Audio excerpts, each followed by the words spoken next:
Boa noite, Kleber. Boa noite a todos. Já posso continuar, Kleber? Sim, fica à vontade. Agora é contigo. Sim. Pessoal, boa noite a todos. Sejam todos muito bem-vindos aí à nossa aula de geografia, tá? Eu pedi para eles deixarem o microfone de vocês com acesso, caso vocês tenham alguma dúvida para perguntar, né? Podem perguntar bastante, sintam-se à vontade durante a explicação. Eu acredito que é mais fácil nós perguntarmos durante o processo ali, do que deixar lá para o final e a gente ter que retomar, tá bom? Então, fiquem à vontade na hora de perguntar, ou se vocês mandarem aqui no chat e eu não visualizar, porque nós estaremos em outra tela, levantem a mãozinha, tá? Deem um sinal aí. Eu vou me apresentar um pouquinho e vou apresentar aqui hoje alguns temas, né, que nós vamos trabalhar. Eu gostei de ouvir quando a Flávia estava comentando que nós temos bastante alunos aqui, né, da parte de licenciatura, né, que é um setor aí a qual a gente carece muito e nós estamos precisando muito, tá? Então, eu sou o professor Cleibson, final de abril, né, eu apresentei um webinar, não sei se o pessoal aqui assistiu, teve acesso, estava falando um pouquinho do ensino híbrido, tá? Sou formado, falar um pouquinho da minha formação e aí eu já começo com vocês, tá? Eu sou formado em História, me formei em 2010, em São Paulo, na Unisantana, em História, depois eu fiz Geografia em Santos, então tenho História e Geografia, depois eu fiz Pedagogia também como complementar. Eu tenho pós em Metodologia de Ensino de História e Geografia, tenho pós no Ensino de Filosofia pela Unifesp, e no mês passado agora eu comecei a fazer uma pós em Africanidades e História e Cultura Afro-Brasileira pela Anhanguera. Então, o conhecimento, né, que eu tenho, eu vou compartilhar bastante com vocês, tá bom? E sejam muito bem-vindos aí, né, a essa área, principalmente os que vão aí para a área de humanas, de história e geografia. Espero vê-los aí, então, no futuro breve, tá bom? E atualmente eu sou professor da ETEC, eu dou aula na ETEC de Poá, sou professor e coordenador pedagógico, então dou aula de história e geografia, estou à frente da coordenação e também dou aula em cursinho, né? E agora também com essa parceria com a Unicel aí, que é um prazer compartilhar um pouco do conhecimento com vocês, tá bom? Gente, então vamos lá, começando, né, falando um pouquinho aí de geografia.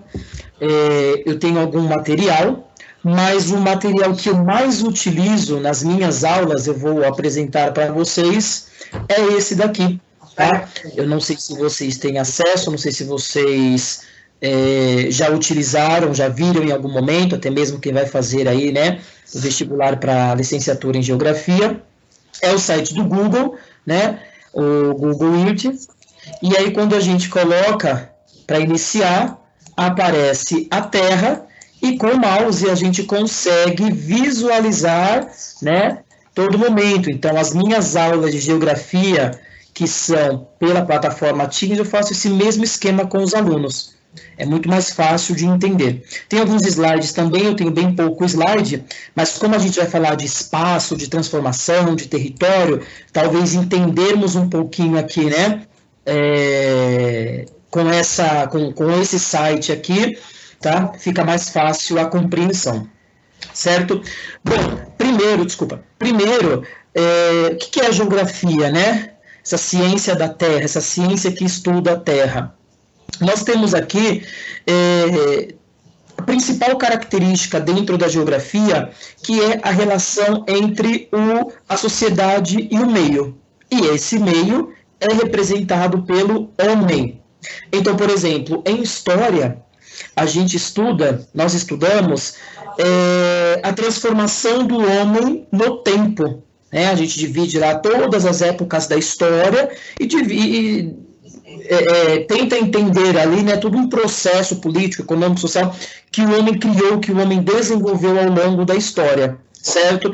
Em geografia, a gente vai entender a transformação do homem no espaço, certo? No espaço-tempo, porque a geografia ela também tem o seu tempo, diferente da história, ela também tem o seu tempo, e o que o homem transformou nesse espaço para atender às suas necessidades? E esse espaço é o espaço geográfico, certo? Então, o principal objeto de estudo da geografia é a transformação do espaço geográfico. Quando a gente fala em transformação, quem fez essa transformação foi o homem. Para quê? Para poder atender aí às suas necessidades. Logo, eu peguei as principais características, né, do vestibular de vocês e dividi em duas partes. Então, por exemplo, nós temos a primeira parte, a segunda parte, e aí aqui eu fui ligando, né, um tópico com outro. Então, nós temos aqui, né, vamos dizer assim, os mais importantes que são cobrados, e no segundo momento nós temos também os mais importantes, mas que pega mais a parte política. Dentro de história, por exemplo, dentro de geografia, nós temos algumas divisões. Então, nós temos a parte da geografia física, que estuda clima, relevo, vegetação, solo da Terra. Nós temos a parte da geografia humana, que estuda, né, população, que estuda a geopolítica, que estuda aí os países, né, as parcerias, os blocos econômicos, a globalização. Nós temos a geografia política, nós temos a geografia econômica, né? Então, a geografia ela se divide em vários ramos. E dependendo da aula, né, a gente faz uma mistura, porque a gente precisa entender muita coisa, muita informação para nós entendermos, e muitas das vezes também é essencial o conhecimento histórico. Então, muitas das vezes, para nós entendermos alguma coisa na disciplina de geografia, principalmente na questão política, na questão econômica, a gente depende também, a gente precisa entender um pouquinho da história do local, né? Por exemplo, para nós entendermos a formação do território brasileiro, né, o que é o Brasil, se a gente olhar no mapa e observar aqui essa área, né, representada aqui geograficamente, né, nós temos um limite à esquerda com alguns países, à direita com o oceano, mas esse Brasil, quando ele começa a se desenvolver, quando esse espaço geográfico começa a ser formado, isso tem um grande legado histórico, porque a transformação do espaço pelo homem, ela sempre está ligada à questão econômica. Então, esse mundo que nós vamos entender hoje, né, nós temos aqui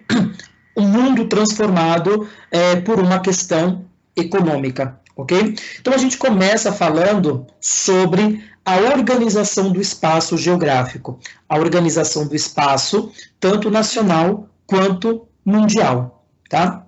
O que nós entendemos como organização do espaço geográfico? O espaço geográfico, gente, ele tem duas representações, duas formas de ser apresentada. A primeira delas são aquelas que são utilizadas na geografia física, vamos dizer assim, os critérios naturais. Critério natural está relacionado à questão da geologia. A geologia, né, é a ciência que estuda, analisa, interpreta a Terra. Por exemplo, né, aqui nós temos a crosta terrestre, né, a crosta oceânica, a crosta continental. Abaixo dessa crosta nós temos o manto, abaixo do manto nós temos o núcleo. E dentro disso nós temos uma base de sustentação chamada placas tectônicas. E essas placas tectônicas é o que mantém a formação, né, dessa crosta aqui em cima. Se vocês observarem, bem aqui no meio, né, dessa imagem, existe uma certa... Um risco, um traço. Aqui a gente observa uma placa tectônica que divide o continente americano do continente africano, né? Quando a gente chega aqui no Japão também, ó, a gente observa outras placas tectônicas, ó. A gente observa que isso é um critério, né, geológico que está presente aí desde a formação da Terra, né? Há mais de milhares e milhares de anos, vamos dizer assim, né? E isso daqui representou o primeiro cenário que nós chamamos que é o critério natural. Então, a organização dos continentes, né, separados aí por águas, é um critério adotado por uma questão geológica. Com o passar do tempo, e com o movimento dessas placas tectônicas, a gente observa um afastamento do continente americano, do africano, do europeu, certo? Porque um dia tudo isso daqui foi uma massa só. E o que foi separando essas porções de terras foram os movimentos tectônicos. Então, hoje, o que nós temos de organização do espaço, certo? Nós temos aqui, no Ocidente, o continente americano. Então, nós temos aqui América do Norte, né, Canadá, Estados Unidos e México. Nós temos a América Central, essa parte aqui com esses pequenos países, certo? Nós temos aqui embaixo essa porção que é a América do Sul. Essa parte aqui, então, é chamada América do Sul, tá? Então, tudo isso daqui é um único continente, que é o chamado continente americano. Continente americano dividido em América do Norte, América Central e América do Sul, tá? Existem alguns critérios mais antigos que a gente chamava, né, América anglo-saxônica e América latina. Qual a diferença? Anglo-saxônica é a parte colonizada pelos europeus, né? Desculpa, anglo-saxônica é a parte colonizada que foi ocupada primeiro, né, pelos europeus, que os europeus chegaram e colonizaram essa região, que seria Estados Unidos e Canadá. Do México para baixo, essa região aqui, eles foram colonizados, ocupados pelos espanhóis, certo? A qual o Brasil foi ocupado pelos portugueses. Então, aqui nós temos, do México para baixo, o conceito, o critério de América Latina, os países latinos americanos, ok? E se vocês observarem, né, os Estados Unidos e o Canadá, um dos maiores da América do Norte, e o Brasil, o maior da América Latina, o maior da América Latina e o maior da América do Sul. Então, o Brasil, ele tem praticamente aqui uma representação continental. Por isso que a gente fala, o Brasil é um país continental. E o Brasil, querendo ou não, quando a gente estuda geografia, é um país que a gente tem muito exemplo nas aulas de geografia, né? Questão de clima, de massa de ar, de solo, de vegetação, domínio morfoclimático, biomas, tudo isso daqui a gente encontra no Brasil, porque o Brasil, ele é dividido, né, em 26 estados, e esses estados estão divididos em 5 regiões, né? Nós temos a região norte aqui em cima, né, com 7 estados, tá? Amapá, Roraima, Amazonas, Acre, Rondônia, Pará, certo? Nós temos o Acre aqui embaixo, certo? Nós temos a região Nordeste, aí no Nordeste nós temos, né, 9 estados, Nordeste pega Bahia, Sergipe, Alagoas, Pernambuco, Paraíba, Rio Grande do Norte, Ceará, Piauí, Maranhão.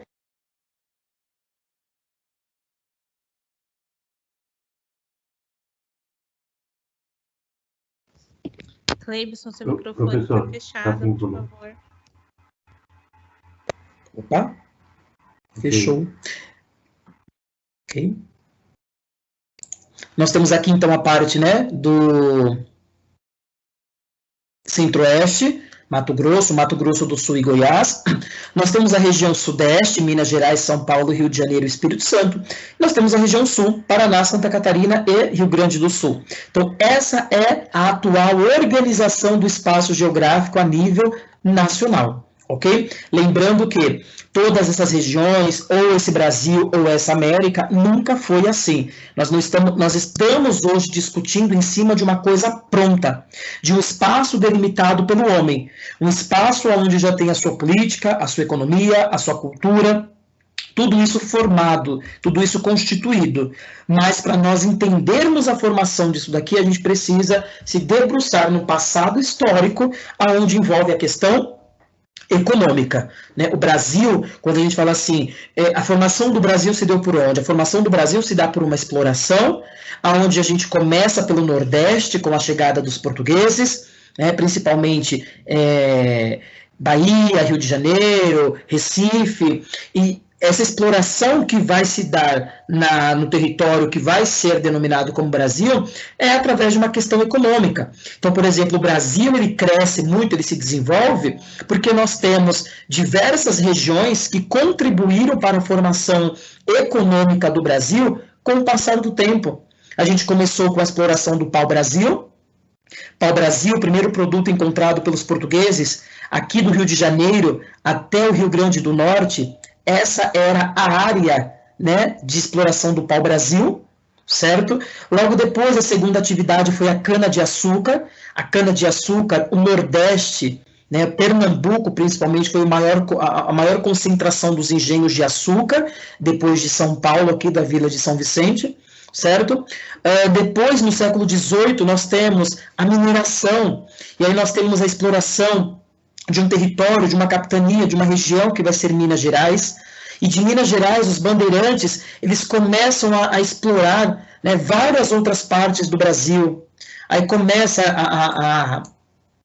a questão agrícola, a pecuária aqui no Rio Grande do Sul, né, vindo aqui do estado do Rio Grande do Sul para poder alimentar a região de Minas Gerais. Logo depois nós temos a exploração da região da Amazônia, com alguns produtos que são retirados aqui e mandados para fora, né. Depois nós temos o café. Quem nunca ouviu falar, né, que o Brasil já foi a maior referência mundial de café no mundo, do século XIX para o século XX. E o café, que está ligado a uma questão climática, a uma questão de solo, a uma questão de formação, o café se deu entre São Paulo, Minas, São Paulo, Rio de Janeiro, São Paulo, Paraná. Então, a região sudeste foi uma região muito explorada por conta da mineração no século XVIII, do café no século XIX, e depois a atividade que substituiu o café, que foi a indústria, nos anos 30, no governo do Getúlio Vargas. E a indústria começa no Rio de Janeiro e em São Paulo. Então, se vocês observarem, eu fiz uma rápida análise do território brasileiro, né, como que ele se forma, porque essas regiões começam por conta do investimento, do incentivo econômico, e cada período passamos por uma economia diferenciada, ok? Rapidinho para nós entendermos, né, outros lugares do mundo, nós temos aqui o continente africano, certo? Que nem sempre teve essa divisão geográfica que nós estamos vendo. Aqui em cima nós temos a Europa, certo? Toda essa parte aqui, deixa eu pegar o Reino Unido, Irlanda, toda essa parte aqui, ó, é a Europa, tá? Dividida em Europa Ocidental, Europa Oriental. Essa Europa Oriental é a que está mais próxima da Rússia, da Ásia. Então aqui nós temos o continente asiático, né, onde nós temos a Rússia, onde nós temos a China, onde nós temos a Índia, certo? Onde nós temos o Bangladesh. Por que eu estou falando isso? Porque só nesse território aqui, gente, ó, nós temos 60% da população do mundo. 60% da população mundial está aqui, certo? Os países mais populosos: China, Índia, Bangladesh, Indonésia, né? Esses são os países mais populosos do mundo. Aqui nós temos a região do Oriente Médio, onde nós temos uma área de muitos conflitos que fazem parte da Ásia. E aqui embaixo nós temos, né, a Oceania e o destaque, que é a Austrália, ok? Então, nós temos aqui essas porções de terras denominadas como continentes, ok? Essa, então, é a representação do espaço mundial. Então, nós temos a representação do espaço mundial, e aqui, quando se fala de Brasil, a representação do espaço nacional. Brasil dividido em 5 regiões: Norte, Nordeste, Centro-Oeste, Sul e Sudeste, ok? Passado disso, a gente vai entender um pouco como que aconteceu o processo de transformação do espaço. Vocês viram, como eu falei para vocês do Brasil, que o Brasil ele foi transformado por conta da questão econômica, certo? E a questão econômica, que vai ser um divisor de águas para a história da humanidade, é a Revolução Industrial. A Revolução Industrial, ela transforma o mundo num outro cenário, numa outra perspectiva, com outros objetivos, né? E a sociedade, depois do século XVIII, a partir da década de 60 do século XVIII, não foi mais a mesma. E aí, o que acontece? A Revolução Industrial, ela começa em um ponto do mundo.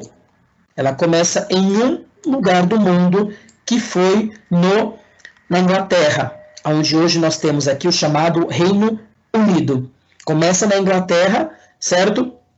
E depois deu tão certo na Inglaterra que desenvolveu, né, o sistema econômico que nós conhecemos hoje como capitalismo. O capitalismo, em si, ele surge no século XVIII com a Revolução Industrial, lá na Inglaterra, ok? Antes do capitalismo, nós tínhamos um sistema econômico que se formou na Europa, que era um sistema chamado mercantilismo. O mercantilismo, ele era baseado numa economia comercial. E quando nós falamos em mercantilismo, a gente lembra sempre de dois países que viviam como monarquias, né, como reinos, que era Portugal, que era Espanha, e foram os países que desenvolveram, através das navegações, né, a chegada no Novo Mundo. Aqui nós temos Portugal e Espanha, e foram os dois países que chegaram nessa região aqui do Novo Mundo, certo, no século XV, iniciando a colonização. Os portugueses navegando, né, chegaram aqui no Brasil através do Atlântico, e os espanhóis navegando chegaram aqui nessa região das Antilhas, onde nós temos aqui República Dominicana, Cuba, São Domingos, nessa área aqui. Ok?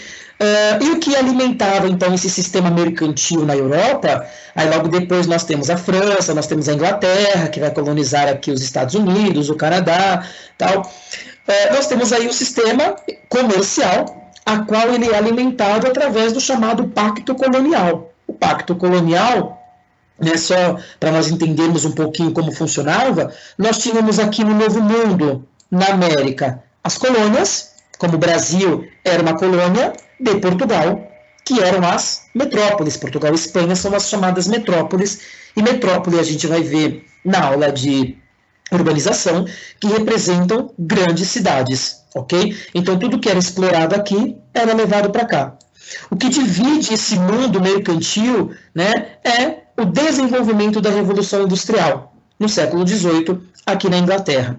Então, quando a gente fala de Revolução Industrial, nós estamos falando de um longo processo que começa na Inglaterra, no século XVIII, e esse processo nós temos aí até os dias de hoje. Hoje nós estamos na quarta fase da Revolução Industrial, no século XXI, né, que é a indústria 4.0.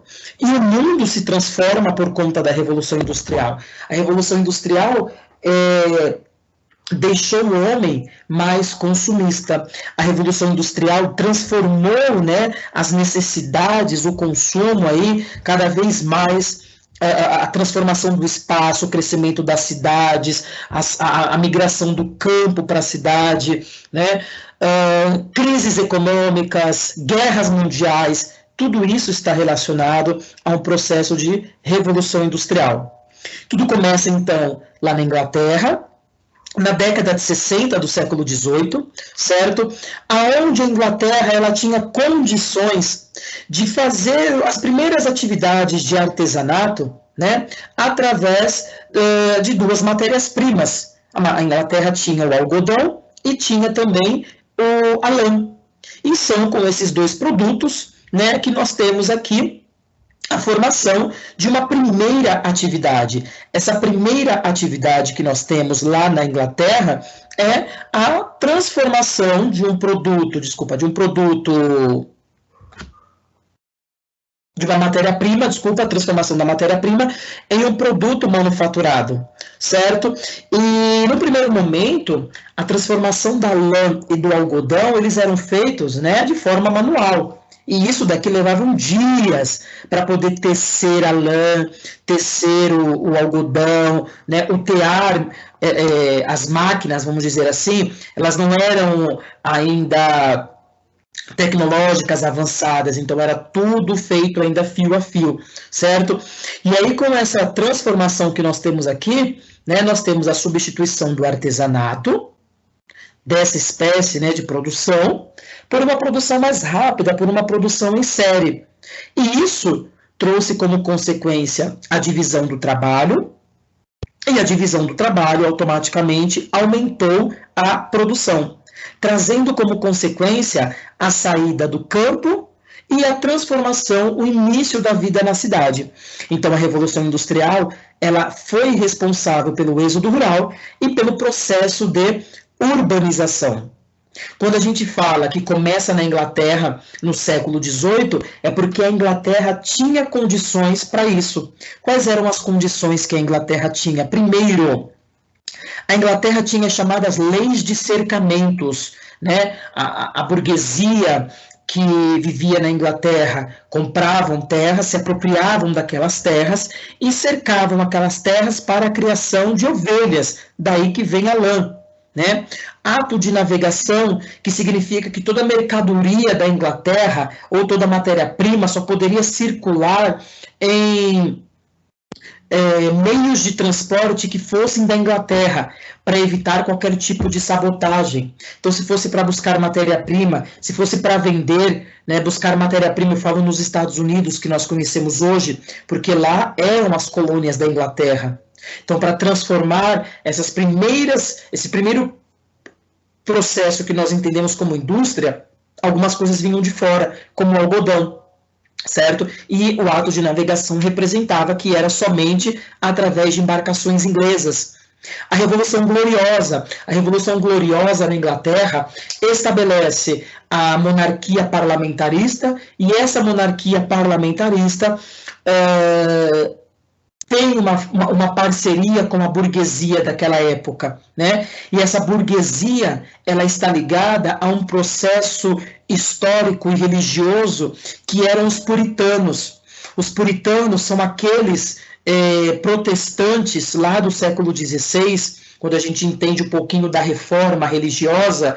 Entender a reforma religiosa é entendermos que o catolicismo, a Igreja Católica, deixa de ser a única existente na Europa através do manifesto realizado pelo Martinho Lutero. E aí nós temos a fundação de uma outra representação religiosa, que é a Igreja Protestante, que na Inglaterra chega com o nome de Igreja Puritana. E quem estava por trás disso era a burguesia, né? E a burguesia tinha aquele legado de serem os representantes das principais atividades econômicas, portanto, os burgueses concentravam uma certa riqueza ao longo do tempo, dos anos, das décadas, dos séculos, ok?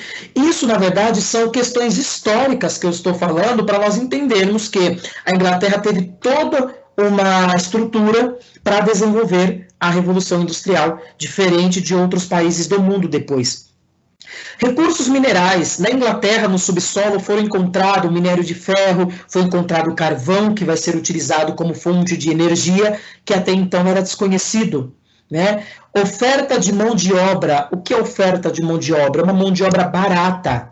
A mão de obra da Inglaterra era a população que vinha do campo, eram os camponeses, que saíam do campo por conta de crise e vinham para a cidade como uma forma de encontrar uma melhor forma de vida, por conta da formação das primeiras indústrias, como essa imagem que nós temos aí, que retrata, né, uma pintura, que retrata a Inglaterra no século XVIII, nesse período que representa o começo da Revolução Industrial, tá bom?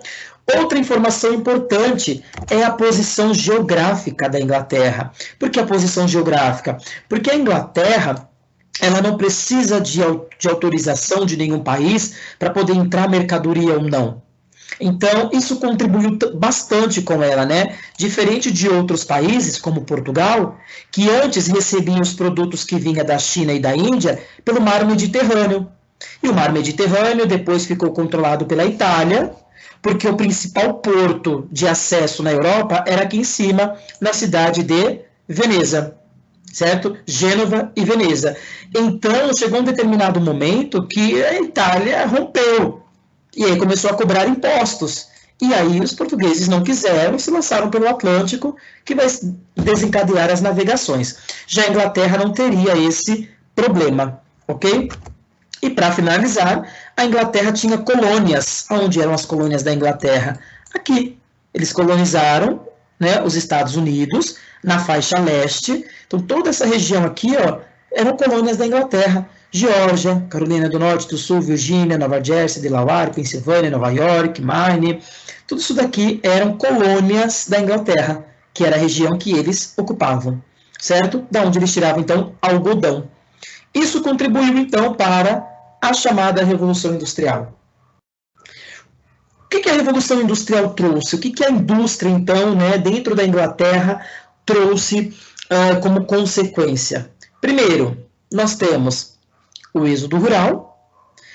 O êxodo rural vai representar um problema muito grande na cidade, porque é o início da urbanização, e a cidade não estava preparada para receber esse contingente populacional, é muita gente, certo? Trouxe também a nova divisão social. Os burgueses começaram a representar aí os donos dos meios de produção, e formou-se uma nova classe social, com a Revolução Industrial. Essa nova classe social é a classe do proletariado, que são os operários. Então, só para nós entendermos, né, que nós daqui a pouco vamos chegar aqui na luta de classes, qual que é a diferença aqui, né? Os burgueses agora, eles controlam os meios de produção e o povo, aqueles camponeses, né, vão ser aí os operários, o proletário, que vai vender a sua mão de obra para esses burgueses e, em troca disso, receber um salário. Ainda, gente, não existe legislação trabalhista, ainda não existe nenhuma questão de salário mínimo, tudo isso vem através da luta de classes. É uma luta para conseguir os direitos do trabalho, um salário mínimo e tudo mais. As pessoas trabalhavam da luz do dia, do nascer do sol até o pôr do sol, chegavam a trabalhar 14, 16 horas. As crianças trabalhavam também, porque não existia regulamentação do trabalho infantil, certo? E o que nós conhecemos hoje como direitos trabalhistas, tudo isso veio com o tempo, tá? Então, na Inglaterra, eles trabalhavam assim, as mulheres trabalhavam grávidas até praticamente darem à luz. Não tinha licença maternidade, não existia aquela licença para ficar em casa, né, recebendo por uma questão de amamentação. Tudo isso foi conquistado ao longo dos anos, tá? A mais-valia, que é uma crítica a essa produção do modo capitalista, a mais-valia representa tudo aquilo que o operário produz e não recebe, porque o proletário, o operário, ele é contratado, né, para realizar, para fazer, para produzir uma quantidade de produtos, mas todos os produtos feitos por ele, que serão vendidos, né, por aquela indústria, por aquela fábrica, ele não vai receber por todos os produtos que ele está fazendo. Ele vai receber, né, o salário mínimo, que vai ser um salário acordado entre ele e o burguês. Tá ok? Então esse é o conceito de nova classe social, é a formação do proletariado, que serão os operários. Tá? E aí, essa divisão nós temos até os dias de hoje. Quem é a burguesia são os donos dos meios de produção. É o dono do banco, é o dono da padaria, é o dono, né, da empresa, da indústria, da loja. E o proletário são os operários, aqueles que vendem a sua força de trabalho e, em troca disso, recebem um salário. A Revolução Industrial, ela também trouxe, né, dentro da questão da biologia, né, do meio ambiente, o impacto ambiental. Esse impacto ambiental é por conta, né, do que é solto na atmosfera, poluição, o desmatamento, né, poluição de rios, poluição do águas oceânicas, tudo isso por conta, né, que A produção fala mais alto, né? O capitalismo ele fala mais alto, certo? O consumo, o dinheiro ele fala mais alto. Não sei se vocês já ouviram o professor de história Leandro Carnal, o próprio Carnal, em um dos seus livros e na maioria das suas palestras eu já ouvi ele falar que o homem, a partir da Revolução Industrial, é um outro ser. Até a Revolução Industrial, o homem ele pensava muito de forma coletiva. Passada a Revolução Industrial, o homem ele passa a ser mais individualista. E é exatamente por conta desse individualismo que o homem tem, né, o ser humano, que nós teremos aí povos dominados por outros, países dominados por outros, guerras mundiais, conflitos até os dias de hoje, né? Basta tentarmos entender um pouco a história dos Estados Unidos e o poder de influência que ele tem, que ele quer ter em diversas outras partes do mundo, certo? Outra consequência da Revolução Industrial é o crescimento da produção, né? E aí o crescimento da produção existe porque tem consumo, e vai favorecer na questão de venda, de exportação, e isso está ligado à questão capitalista, né? As características do capitalismo são essas, é o modo de produção, o que representa o capitalismo, economia de mercado, que é essa representação, né? Você produzir e ter quem compre o seu produto, é o lucro, palavra-chave do capitalismo é o lucro, né? Economia de mercado, sociedade privada, tá? Professor. Oi? Só para relembrar, falando sobre organização do espaço geográfico, eu não me lembro como que funcionava aquela parte da linha de Greenwich e aquela divisão entre o Trópico de Capricórnio e o Trópico de Câncer, que faz bastante tempo que eu estudei e estou relembrando tudo um pouco. Não sei se isso cai também. Tá. Eu vou só terminar aqui esse assunto e aí eu volto lá no mapa para mostrar para você. E aí eu falo em qual parte da geografia está inserido. Nossa, seu sobrenome me é conhecido, Moitinho. E é um sobrenome bem diferente, né? Tem uns alunos da mesma família que chamavam Moitinho.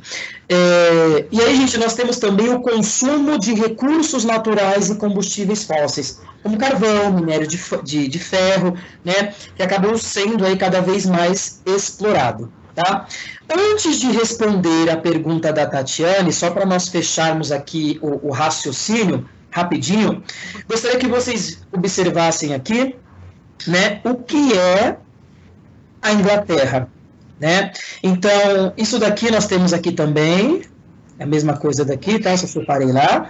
Então, se vocês observarem, nós temos aqui uma ilha, certo? E aqui uma outra ilha, geograficamente falando, né? Então, Inglaterra, gente, é essa região aqui, ó, tá? Começar daqui para lá. Isso daqui é Inglaterra, é onde nós estamos falando, tá? A Inglaterra, ela está dentro da Ilha Britânica, essa aqui é uma ilha chamada Ilha Britânica, tá? Que são representados 3 países. Ao norte da ilha eu tenho a Escócia, ao meio da ilha, né, eu tenho a Inglaterra, e ao oeste aqui, né, sudoeste, eu tenho País de Gales. São 3 países diferentes que ocupam a Ilha Britânica. Tá? Inglaterra, Grã-Bretanha, que é a Ilha Britânica, e o Reino Unido. O Reino Unido ele é formado por 4 países. O Reino Unido é a Irlanda do Norte, a Escócia, a Inglaterra e o País de Gales. Tá? E aí, quando a gente observa aqui, ó, a gente observa as principais cidades, né, da Inglaterra que vai representar a Revolução Industrial, né? Birmingham, Londres, Manchester, Liverpool, Leeds, essas são as primeiras cidades que vão formar os polos industriais. Aí a gente observa que as áreas que vem o algodão, ó, né, áreas de algodão são áreas mais distantes. E aí nós temos a formação das primeiras ferrovias, que vai ser representado pela o que nós chamamos de Maria-Fumaça, né, que são as locomotivas, tá ok? Os canais feitos para poder ligar uma região a outra, onde nós temos a formação de metalurgia, aqui na região da Escócia, tá? Então, nós estamos falando dessa área aqui onde tem a maior representação, tá ok? Bom, respondendo a pergunta da Tatiane, gente, rapidinho, né? O que a Tatiane perguntou está dentro da geografia física, tá? Está dentro da geografia física, em um conceito que nós chamamos de cartografia, tá? E a cartografia, ela representa a leitura do mundo, né? Quando a gente fala aí para a interpretação, a representação de uma área geográfica, tá? Como que ela pode ser representada? Nós temos aí os pontos cardeais, e o que ela me perguntou é isso aqui, ó. É o que nós vamos entender como coordenadas geográficas. Então, vamos lá. A Terra, ela tem algumas linhas imaginárias. Essas linhas imaginárias nós temos, né, as horizontais e as verticais. Então, nós temos, a pergunta da Tatiana agora responde o que a gente ia ver no próximo assunto. Nós temos uma principal linha horizontal e uma principal linha horizontal e vertical. Horizontal é a linha do Equador. É onde nós temos aqui uma referência de 0 graus, que divide a Terra em 2 hemisférios, o hemisfério norte e o hemisfério sul, e representam as latitudes. Aí eu tenho o Trópico de Câncer, o Trópico do Círculo Polar Ártico, e ao sul eu tenho o Trópico de Capricórnio, exatamente onde passa São Paulo, e o Círculo Polar Antártico, ok? A latitude, gente, ela estuda praticamente os climas, porque a latitude, a gente vai observar que existem determinados momentos que a Terra, ela recebe maior incidência de sol do que outras, certo? Então, por exemplo, aqui nessa imagem, ó, o hemisfério sul recebe mais luz solar do que o norte.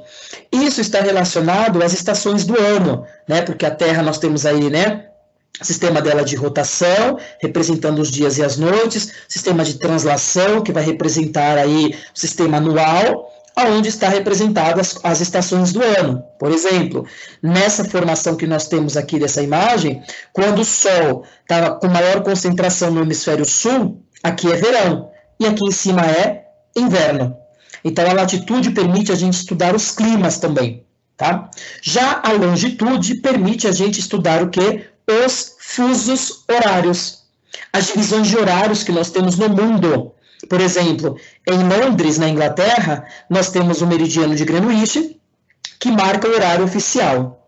Então, eu tenho 12 fusos à direita e 12 fusos à esquerda. Fusos são essas divisões.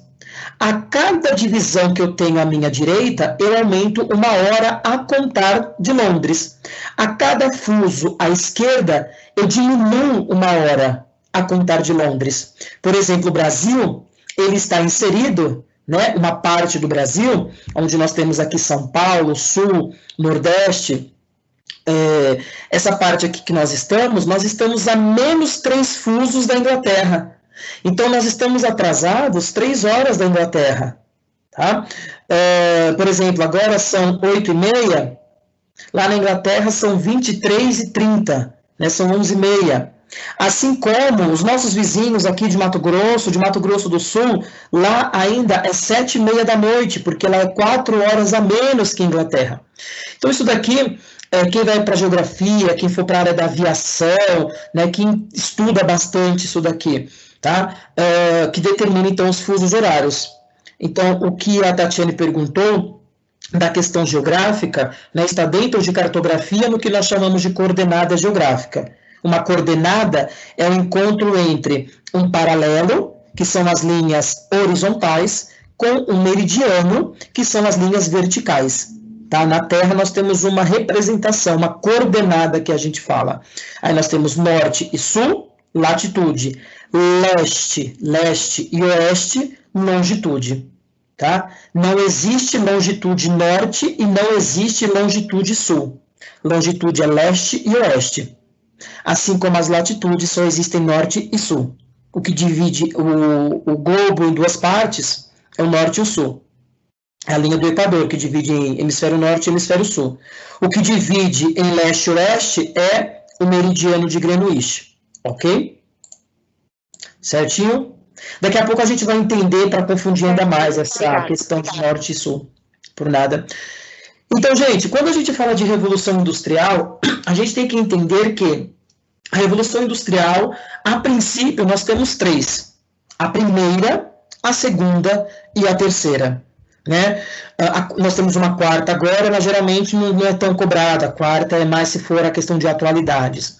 A primeira Revolução Industrial, ela aconteceu exclusivamente dentro da Inglaterra. Exclusivamente na Inglaterra, entre a década de 60 do século XVIII e a década de 30, indo para a década de 40 do século XIX. A principal atividade era a indústria têxtil, ou seja, de tecido, por conta da matéria-prima, algodão e lã.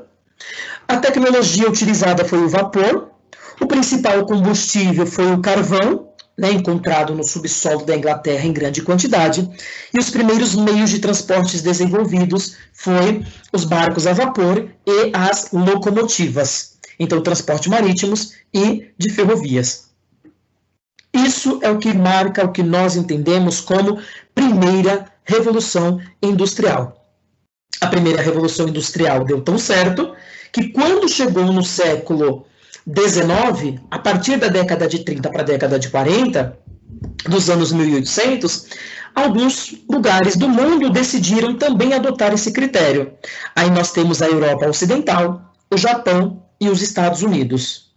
O que nós entendemos como Europa Ocidental? A Europa Ocidental são todos esses países aqui, ó, toda essa região. Só que os países da Revolução Industrial serão Reino Unido, França, Itália, Alemanha, que está aqui escondidinha, Alemanha, tá? Nós temos Portugal e Espanha, né, com aquele desenvolvimento econômico por conta ainda das grandes navegações, lá das colônias, mas já perderam porque o século XIX é um século marcado por independências, então eles começam a perder aquelas colônias lá. A Bélgica também faz parte do processo da Segunda Revolução Industrial. E o que foi a Segunda Revolução Industrial? O objetivo da Segunda Revolução Industrial era retomar a lucratividade. A Inglaterra, ela vai investir no desenvolvimento dos meios de transporte, né, na expansão geográfica. Então, aquela ideia de industrialização sai da Inglaterra e chega em outros países.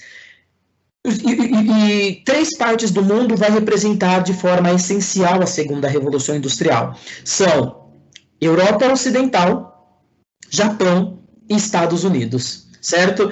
Esses são os países aí que vão mais se destacar. Na Europa Ocidental, principalmente, nós temos a Alemanha, né? a Itália, nós temos a Bélgica, nós temos a França. Só que eles não têm aquilo que a Inglaterra tinha. Mão de obra barata, mercado consumidor e o principal, que era matéria-prima. Certo? Então, nós vamos dar início a um processo chamado imperialismo. O que foi o imperialismo?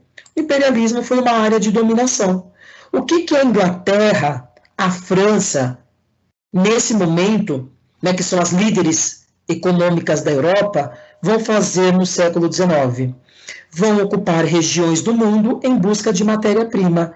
E aí, os países europeus não vem mais para a América, porque a América, no século XIX, estava passando por um processo de independência. O Brasil, que foi independente de Portugal em 1822, e vários outros países que também, nesse momento, estavam sendo independentes. O que acontece? Inglaterra e França vêm colonizar a África. Além da África, ocupam também a Ásia. Essa política da Segunda Revolução Industrial é a chamada política imperialista.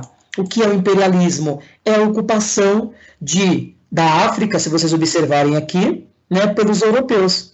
Olha, por exemplo, a Inglaterra, toda essa região aqui, ó, em verde, áreas ocupadas por ingleses.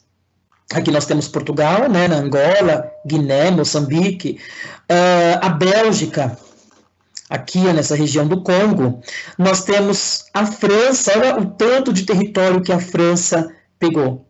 E aí aqui eu não vou entrar nessa questão, porque esse cenário que está acontecendo na Europa agora é a seguinte situação. Os europeus, eles vão justificar que estão vindo para a África para trazer a tecnologia, o progresso, a ciência, porque são nações de um território atrasado, né, que não tem tecnologia, enfim. Mas, na verdade, o que eles querem é buscar matéria-prima, mercado consumidor e mão de obra barata. E aí aqui cabe lembrar que, se vocês observarem no mapa, a Alemanha, ela não tem muito território, né? E a divisão da África se deu exatamente dentro da Alemanha, né? Como já caiu no vestibular, é um acontecimento chamado Conferência de Berlim, em novembro de 1884.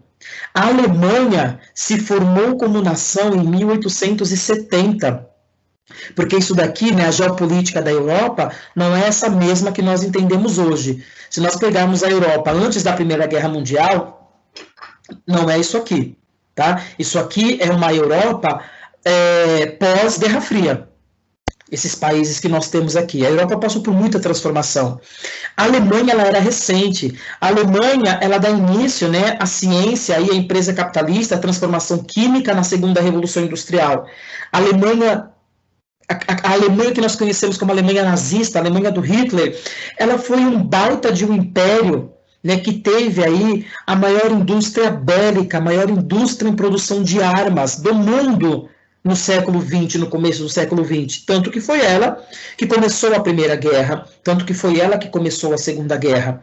Ou seja, a Alemanha ter ficado de fora desse processo vai causar um grande problema para o mundo, porque a Alemanha se envolve em um conflito com a França, toma uma região da França, começa a crescer economicamente, França e Inglaterra não gostam disso, as duas dominam a África, a Ásia também, porque nós temos muitos territórios aqui na Ásia ocupados por eles, a Índia foi ocupada pela Inglaterra, isso daqui, ó, que vocês estão vendo como Laos, Vietnã e Camboja, era ocupado pela França, era o território da Indochina, tá?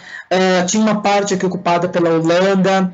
Então, assim, quem dominava o mundo o cenário econômico na Inglaterra, na Europa, falando de territórios, era Inglaterra e França. E a Alemanha ficou de fora.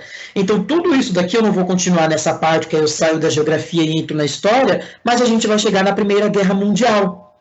E a Primeira Guerra Mundial foi algo tão encerrado, né, mas não resolvido, que causou uma Segunda Guerra Mundial pior que a Primeira. E a Segunda Guerra Mundial, nós temos mais de 50 países envolvidos, nós temos um continente, né, de guerra, que foi o continente europeu, depois a guerra vai para o Pacífico, enfim, né, não vou entrar nesse critério aqui, mas tudo isso por conta do imperialismo, da ocupação de outros territórios, que foi representado pela Segunda Revolução Industrial, que estava aí no desenvolvimento do capitalismo. Então, olha a consequência de fatos que a humanidade vai pagar por conta da questão capitalista, né? Da forma como vai ser desenvolvido esse capitalismo. Além da Europa... Oi? Posso fazer uma pergunta em cima desse tema? Sim. No caso, hoje o que a França e a Alemanha estão fazendo, que eles estão pedindo desculpa, a França para a Uganda e, se não me engano, a Alemanha para Namíbia, é um reflexo de tudo isso? Isso, exatamente, gente. O que a Tatiane está falando, passou na televisão, eu vi no jornal ontem. Por quê? Você está falando do genocídio que houve, né? E aí o governo alemão reconheceu o pedido de desculpas, tal, exatamente, né? Olha o tanto de região que nós temos. Os povos, Oi? Tinha uma briga política, né? Que foi fomentada pela França, né? Uma coisa assim. Isso, gente, o que a Tatiane está falando é assim, é uma questão histórica muito...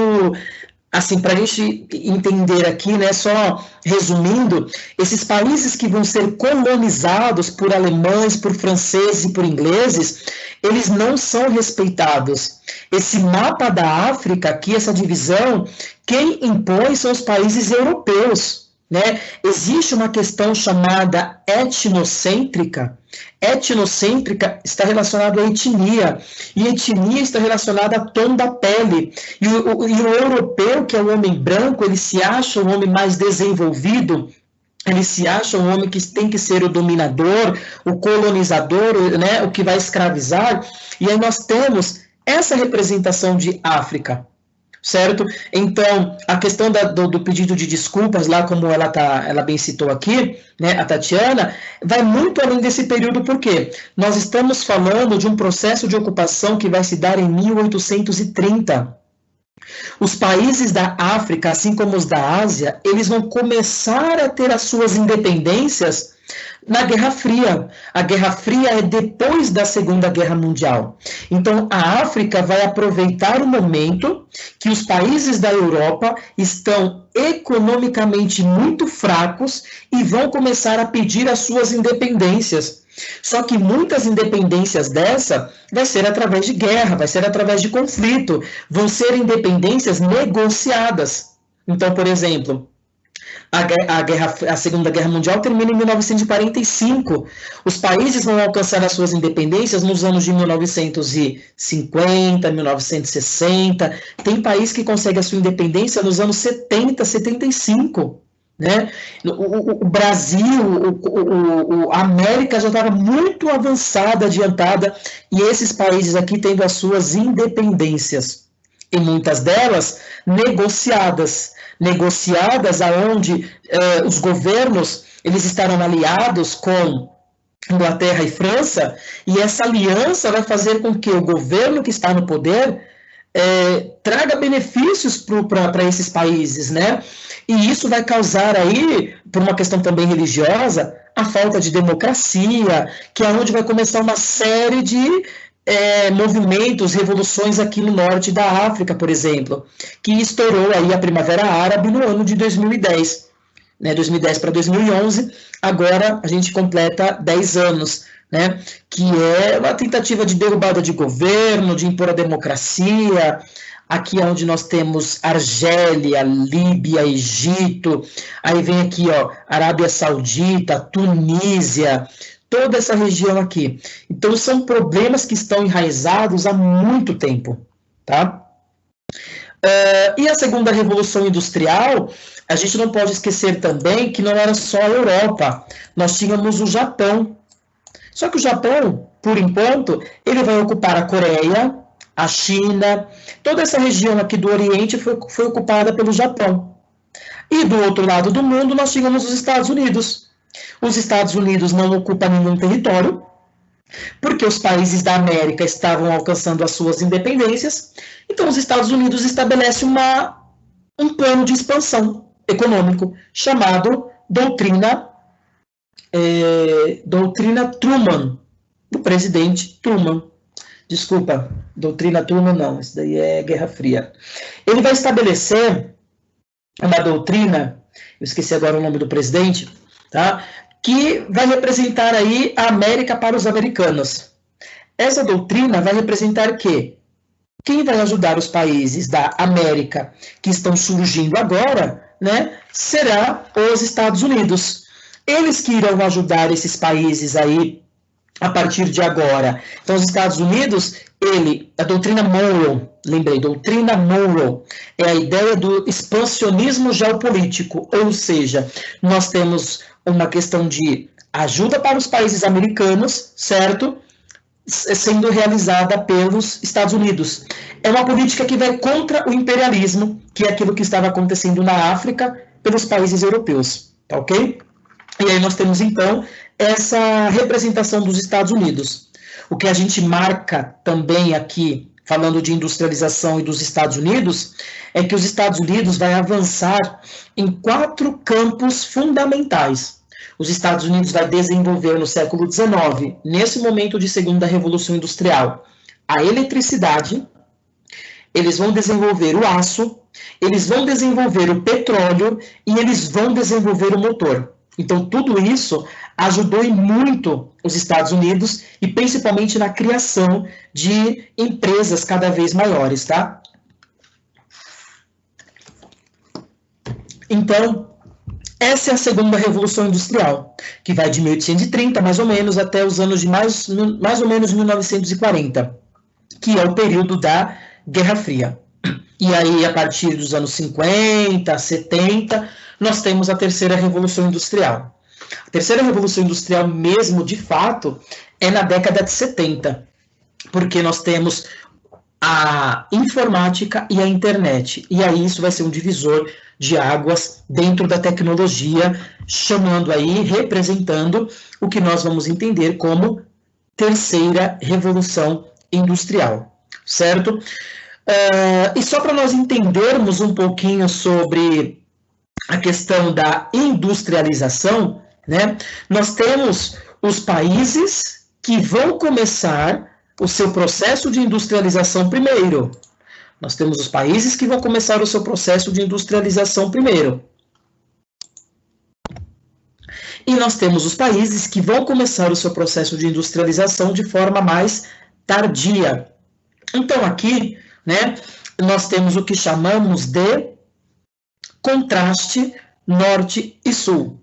Se vocês observarem, esse contraste norte-sul está representado, né, essa dite aí, vamos dizer assim, na seguinte, levando em consideração as seguintes características.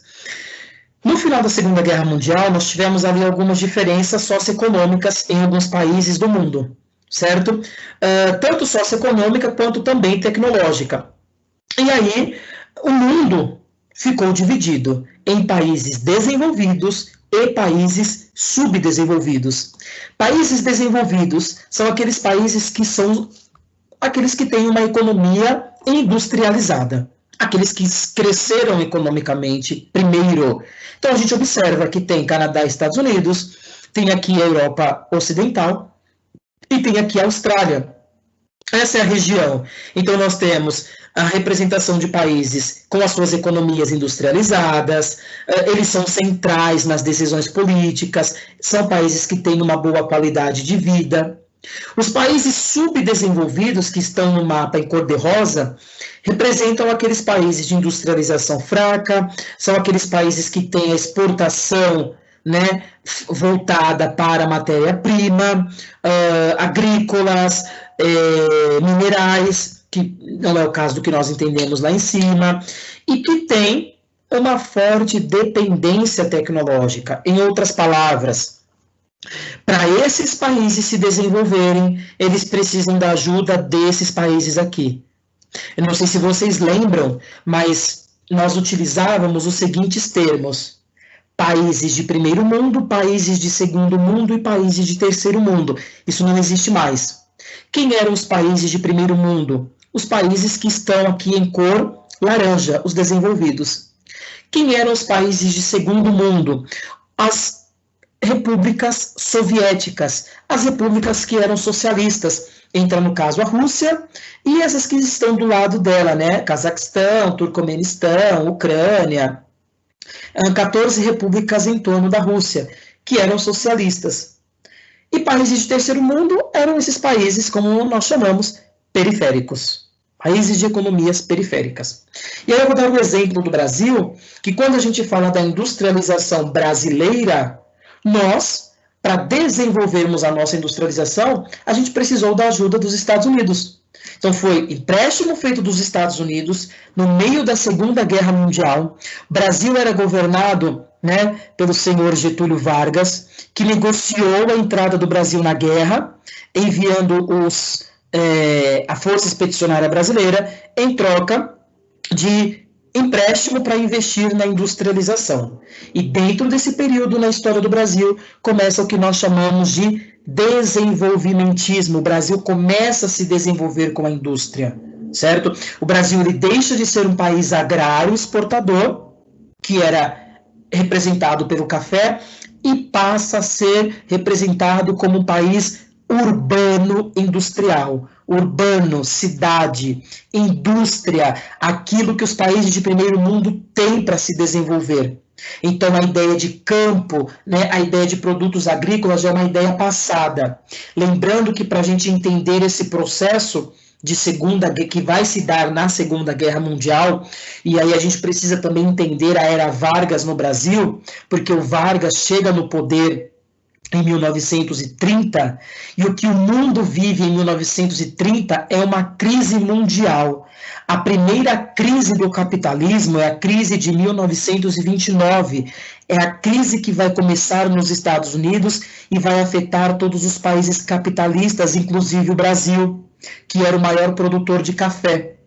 A crise de 29 traz aí um marco, um déficit, uma crise mundial para os países capitalistas, inclusive o Brasil. Então, no ano de 30, uma das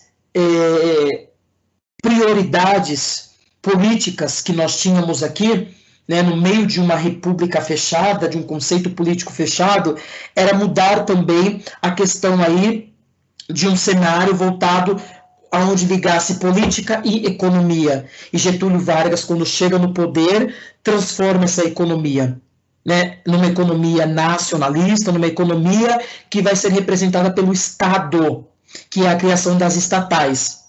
E a ideia de estatais está ligado com o que está acontecendo nos Estados Unidos, porque quando a gente fala da industrialização no Brasil, que vai se dar na era Vargas, a gente tem que entender que esse processo do governo controlar esses meios de produção, criando as estatais, está baseado no que os Estados Unidos vai desenvolver como plano de recuperação econômica mediante a crise de 29, que foi a crise do capitalismo, que foi o New Deal.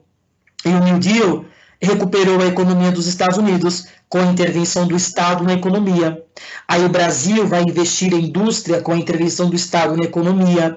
A Alemanha de Hitler vai recuperar a Alemanha, a economia alemã, intervindo na economia.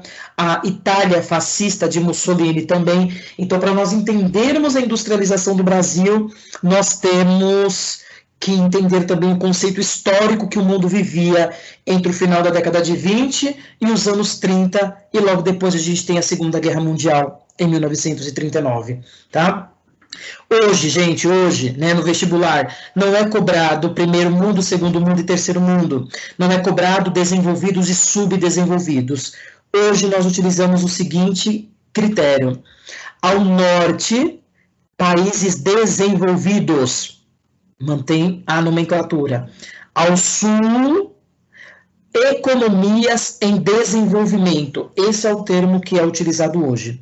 Não existe mais terceiro mundo e não existe mais subdesenvolvido. São economias em desenvolvimento, tá? E aí, se vocês observarem, a pergunta que a Tatiana fez lá atrás, a Terra, ela é dividida em hemisfério norte e hemisfério sul.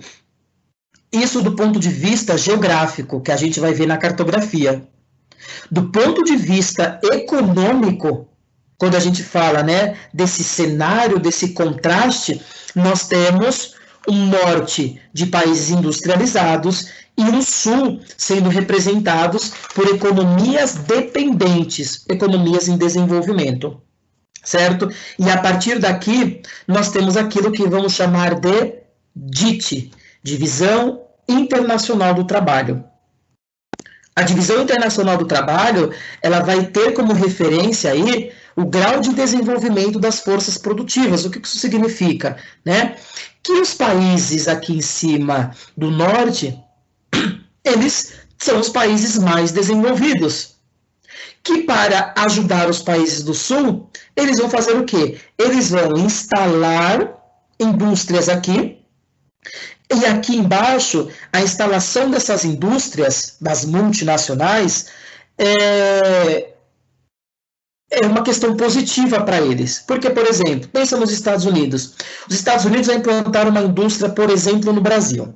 Aí ele vai ter, no Brasil já tem matéria-prima, recursos minerais, uma mão de obra barata, que pode produzir um produto aqui, bem mais barato. Esse produto ele é voltado para os Estados Unidos, e os Estados Unidos vendem esse produto para o mundo no preço que ele quiser. É o que os Estados Unidos faz com o México. E hoje, atualmente, é a forma como a China se desenvolve, com a instalação de várias multinacionais em seu território.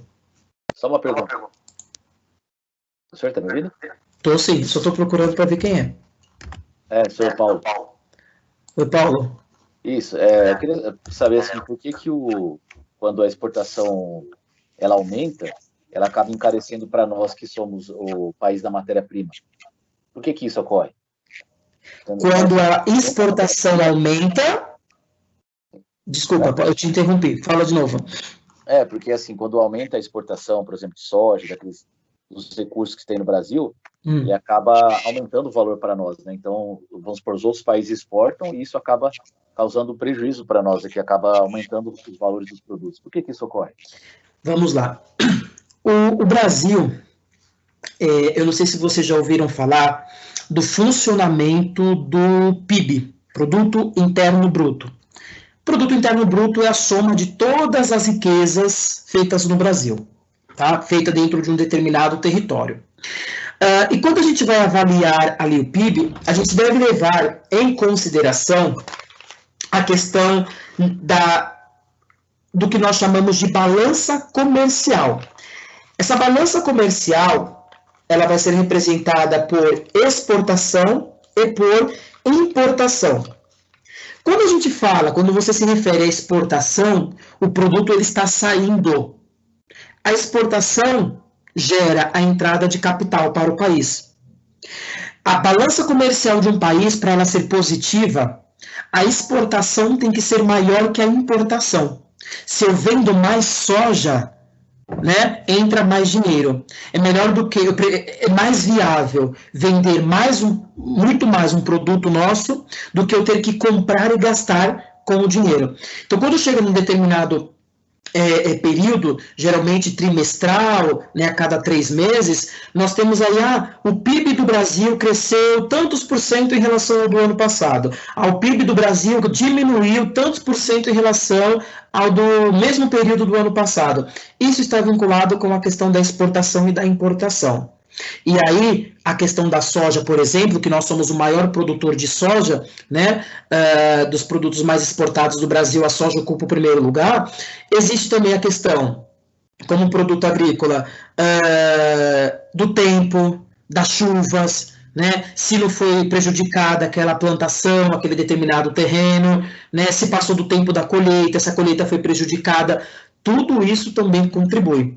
Então, é um emaranhado de coisas aí que, se você observar, em outras palavras, o povo lá fora, por conta da exportação, acaba sendo favorecido, e aí, né, se não tem demanda para todo mundo internamente, aumenta o preço, e aí a gente sabe...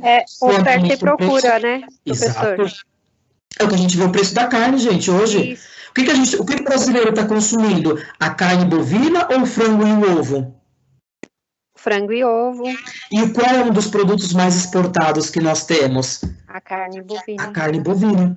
Entendeu? E aí a procura aqui no Brasil fica maior, só que a oferta fica menor por conta da quantidade que é menor, e aí o valor aumenta. E o favorecido é a exportação. Porque para fecharmos aí uma balança comercial positiva, a exportação, nós vendemos e isso acaba entrando recurso financeiro para o Brasil. Internamente come o que tem, usa o que tem, né? Em outras palavras, né, desculpa a expressão, mas é mais ou menos assim. E aí, assim, tem a questão também, gente, porque quando a gente fala de Brasil, nesse cenário que o Paulo e que a Tatiane apresentou para nós, o Brasil, ele está... vinculado a várias questões internacionais, porque o Brasil, ao longo de sua história, se vocês observarem, ele não tem se envolvido em tantos conflitos. Então, o Brasil ele tem muitos acordos, né? Por exemplo, nós temos aqui um bloco econômico que é o Mercosul. Então, o Brasil tem um acordo com Paraguai, Argentina, Uruguai, né, que forma um bloco econômico nessa região. Aí o Brasil também tem acordos, né, com a China. O Brasil tem acordo com os Estados Unidos. O Brasil participa lá da ONU. O Brasil participa do BRICS. Então, assim, são tantos acordos internacionais que essas parcerias não podem ser quebradas e que muitas das vezes eles têm que atender a todos. Então, muitas das vezes, é mais fácil atender os de fora com uma prioridade do que dar essa prioridade para os de dentro. Ah, não, mas isso daqui, né, eu estou nesse bloco econômico com esses países, eu não posso deixá-los na mão. Ah, não, eu faço parte dessa questão aqui, né, com esses outros países, então eu vou ter uma certa exclusividade para eles, entendeu? Tem tudo isso. Só para vocês entenderem uma questão aqui, ó, não sei se vocês já ouviram falar, nós temos os chamados países emergentes. Né? Quem são os países emergentes? Nessa divisão aqui, ó, eu vou pegar os países pobres, eu vou pegar os países, né, que têm um desenvolvimento econômico e que se destacam aqui no meio.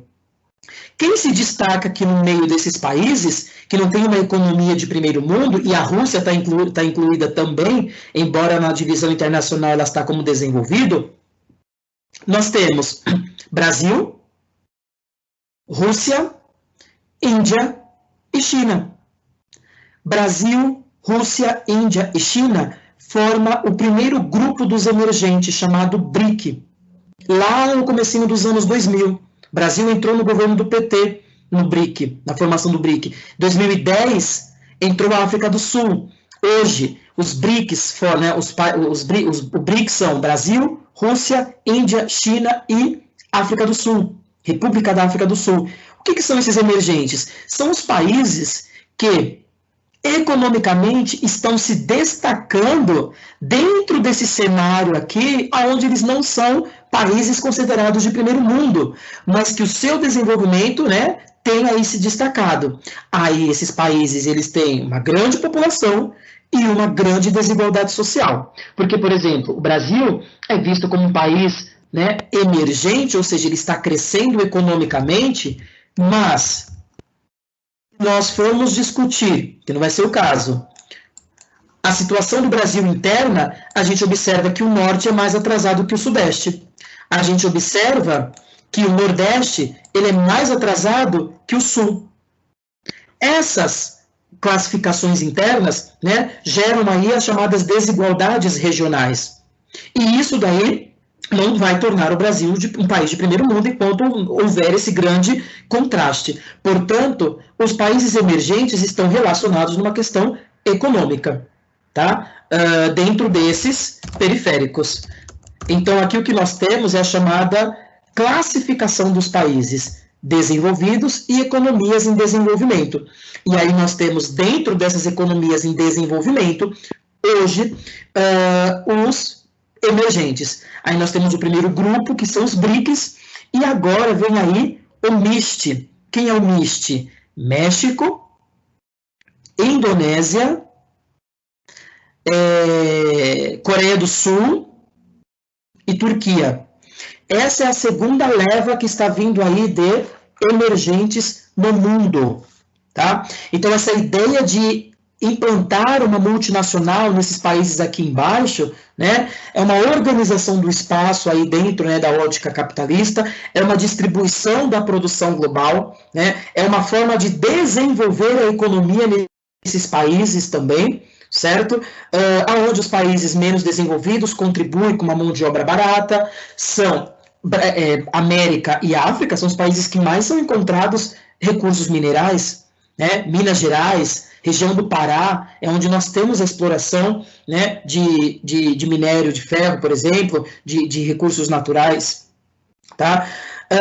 E essa divisão internacional do trabalho, essa chamada DIT, ela que é responsável pela desigualdade entre os países, certo? Tornando esses países aqui cada vez mais dependentes dos países lá de cima, né? Então nós temos, por exemplo, a primeira Revolução Industrial.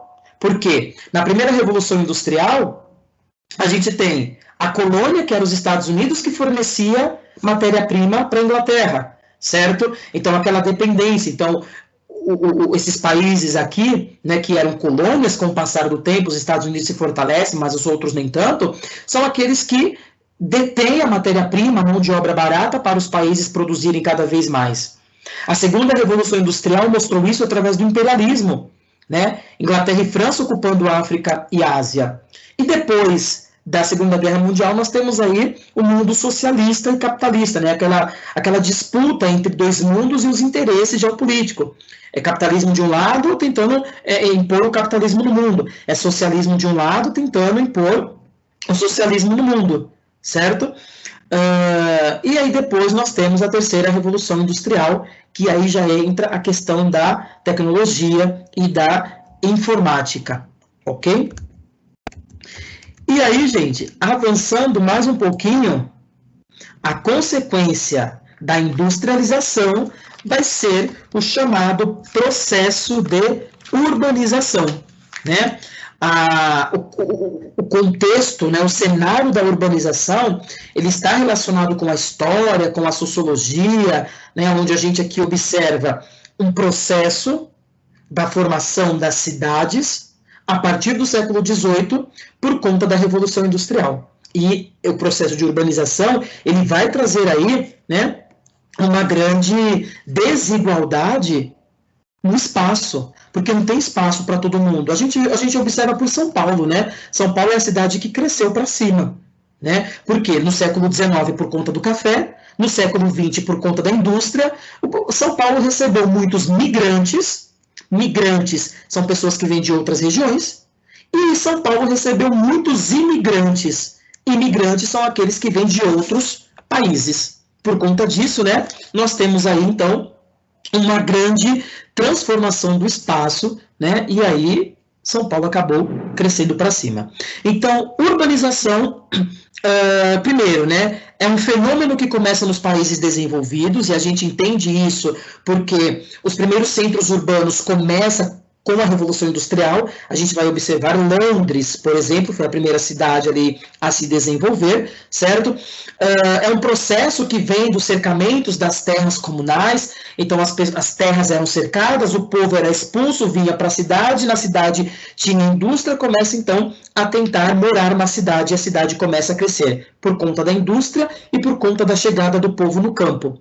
Isso que eu estou falando é na Inglaterra, mas a gente observa que no Brasil não foi muito diferente, né? Falar de São Paulo, Rio de Janeiro, na região sudeste, no período da industrialização brasileira, a gente tem aí o mesmo exemplo, tá? E aí nós temos, por exemplo, na metade do século XX, já na terceira revolução industrial praticamente, os países em desenvolvimento são os que vão representar essa urbanização. Então, dentro daquele cenário do mapa que eu mostrei para vocês, e vou pegar o Brasil como exemplo, o cenário de urbanização em São Paulo, no Rio de Janeiro, né, os primeiros centros urbanos, se dá aonde vai ter o quê? As primeiras indústrias, ok? Então, o processo de industrialização, ele acaba apresentando aí fatores que possibilitam rápido crescimento da população mundial. Por exemplo, na metade do século XX, por conta da industrialização nos países latino-americanos, né, América Latina, Ásia e África, nós tivemos uma explosão da população, uma expansão muito grande, ok? E aí nós temos um crescimento vertical e um crescimento horizontal. O crescimento horizontal vai formar aí um processo que nós chamamos de conurbação. O vertical, como São Paulo, por exemplo, né, a cidade que cresce para cima, é por conta da necessidade do espaço cada vez mais. Tá? Então, por exemplo, esse aqui é o material que eu usei outro dia numa aula com os alunos, né, numa turma de terceiro ano de geografia, falando de urbanização. E aqui nós temos a Avenida Paulista na década de 50 e a mesma Avenida Paulista em uma foto recente.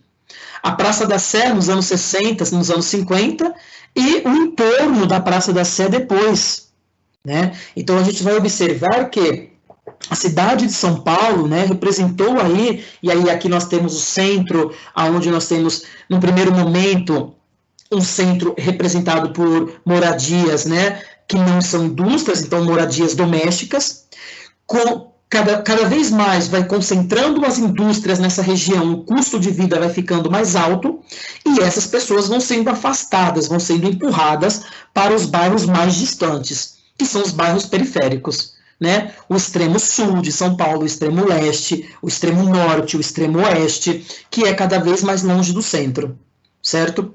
E aí, por exemplo, a Avenida Paulista, que começou, né, com os grandes casarões para os barões de café no final do século XIX, o que é a Avenida Paulista? A Avenida Paulista recebe esse nome, né, porque era a principal avenida de São Paulo, no período do café, e os primeiros casarões que nós temos aqui vão ser dos fazendeiros de terra, que começam a deixar as suas fazendas na região do Vale do Paraíba, na região do Oeste Paulista.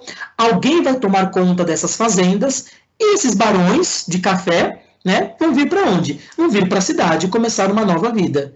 E aí, com o passar do tempo, as cidades, então, começam a crescer. Essa é a diferença que nós temos aqui, né, nesse espaço, ao longo das décadas aí.